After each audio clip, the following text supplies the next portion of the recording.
नमस्कार। आज मुख्य खबर है शुभस्मिता। सेप्टेम्बर 28 तारिख जाए ऋण परिशोध स्थगित अवधि वृद्धि कले सुप्रीमकोर्ट ऋण सुध उपरे सुध लागू न करने सरकार को निर्देश। दशहरा पूजा गाइडलाइन मंडप रे रहिबेनी 7 जनरू अधिक। पूजा पर भसाणी शोभायात्रा मना। स्कूल फी छाड़ को नहीं बैठक में सहमति 30% पर्यंत कमी पारे।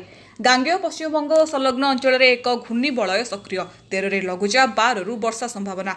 आसंता 29 रु आरंभ हो उत्कल विश्वविद्यालय युक्त 3 परीक्षा। वर्षा अनुभव विवाह विवाद पैचअप उद्यम जारी। सामाजिक कर्मी कले उभय को काउंसेलिंग। राष्ट्र उद्देश्य 56 सीएनजी स्टेशन को उत्सर्गीकृत कले केन्द्रमंत्री धर्मेन्द्र। राज्यसभा उपाध्यक्ष निर्वाचन समर्थन पाई मुख्यमंत्री नवीन पट्टनायक को फोन कले नीतीश कुमार। रमादेवी महिला विश्वविद्यालय शेष वर्ष परीक्षा कार्यसूची जारी। आरंभ है प्रधानमंत्री मत्स्य संपद योजना। 20,000 कोटी हेब निवेश। 55 लाख नियुक्ति संभावना।